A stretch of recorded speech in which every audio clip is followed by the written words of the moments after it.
Terima kasih Pak Ketua. Pak Margarito? Halo? Iya. Jangan terlalu serius dengan catatan itu. Saya senang ya tadi Pak Margarito mulai dengan statement Prof. Yusril guru saya. Tersul. Terima kasih Yang Mulia Pak Ketua. Terima kasih Pak Dr. Margarito Kamis, sahabat saya ini, partner in crime. Gitu ya. Buat saya ikhtilafu umati rahmat. Perbedaan pendapat di antara kita itu rahmat, bukan laknat. Karena itu saya menghormati pendapat yang tadi disampaikan oleh Pak Dr. Margarito. Tetapi saya melihat memang konsistensi itu menjadi amat penting bagi seorang ahli. Nah, dalam konteks ini, kalau tadi ahli Pak Margarito itu mengkritisi MK, kalau tidak menerapkan secara tekstual apa adanya, apa yang menjadi kewenangan MK ya dalam Undang-Undang Pemilu ya. Tetapi saya melihat hal yang sebaliknya ketika Pak Margarito juga mengkritisi putusan-putusan MK terkait dengan sengketa Pilkada tahun 2020. Ketika MK menerapkan ya apa adanya pasal 158 Undang-Undang Pilkada. Ya. Yang itu kemudian ini bisa dibaca saya kira di berbagai media ya. Ya, ini yang saya ambil yang dikutip oleh Antara. MK menerapkan terkait dengan mana yang bisa diajukan tentang perbedaan yang 2% itu suara ya. Itu dianggap oleh Pak Margarito bahwa ya, ini saya bacakan saja ya apa yang terkutip. MK hanya pakai pasal 158 doang. Akhirnya begitu, seperti kemarin itu, berguguran semua, hari ini pun akan keguguran lagi. Akhirnya kecurangan tidak terdeteksi. Margarito pun mengingatkan MK untuk kembali ke hitohnya sebagai benteng terakhir para pencari keadilan dengan mengesampingkan pasal 158 itu. Harus dikesampingkan. Menurut saya sebetulnya tanpa perlu revisi pun MK atas nama keadilan berhak meninggalkan pasal itu. Nah, saya mohon klarifikasi ini perbedaan posisi yang diambil antara ketika mengkritisi putusan Pilkada dengan mengkritisi putusan MK yang terkait dengan pemilu supaya clear bagi mahkamah agar keterangan ahli itu bisa punya nilai yang lebih kuat untuk dipertimbangkan. Terima kasih Pak Ketua. Para Barep. Ya, ini saya memang hari ini ditugasi untuk banyak bicara oleh Pak Ketua. Mumpung ketemu para ahli, saya senang sekali ketemu Pak Margarito yang sering juga jadi ahli di mahkamah. Tapi ini kebetulan hari Kamis, mesti pendapatnya bagus. Mohon maaf Pak Margarito. Begini, jadi ada putusan mahkamah yang mengatakan bahwa tidak ada perbedaan lagi antara pemilihan umum, rezim pemilihan umum dengan rezim pilkada. Itu satu. Kemudian yang kedua, putusan mahkamah itu sebetulnya, kebetulan saya ikut memutus perkara itu.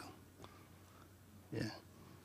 Nah, dalam putusan itu, kita sebetulnya sudah melakukan penafsiran, baik penafsiran secara sistematis, penafsiran secara gramatikal, penafsiran secara historis, dan sebagainya. Kita sudah melakukan upaya-upaya penafsiran yang komprehensif. Akhirnya menemukan rumusan konklusi yang demikian. Tapi saya terima kasih, rumusan yang konklusi yang demikian, itu dikatakan tidak valid. Nah, kemudian begini, saya akan mengajukan pertanyaan. Kita mahkamah sudah mempertimbangkan, salah satunya adalah pembicaraan yang terjadi di MPR pada waktu mengubah konstitusi. Baik original intent atau melalui penafsiran yang lain. Nah sekarang, yang digunakan oleh Pak Margarito untuk menegasikan putusan Mahkamah Konstitusi itu menggunakan penafsiran original intent yang mengutip pendapatnya sahabat saya, almarhum Pak Slamet Effendi Yusuf. Nah, kalau menurut saya, apakah sekarang berdasarkan penafsiran-penafsiran itu kita sudah memutuskan dan mengkonklusikan begitu. Tapi kemudian sekarang kita diajak kembali untuk ke arah original intent pendapat Mas Slamet Effendi Yusuf. Nah ini gimana? Kalau menurut Pak Margarito Komes, tinggi mana pembicaraan seorang anggota atau dua orang anggota MPR dengan apa yang sudah diputuskan oleh mahkamah. Karena putusan mahkamah dikatakan tidak valid, menegasikan atas dasar salah seorang pendapat salah seorang anggota MPR.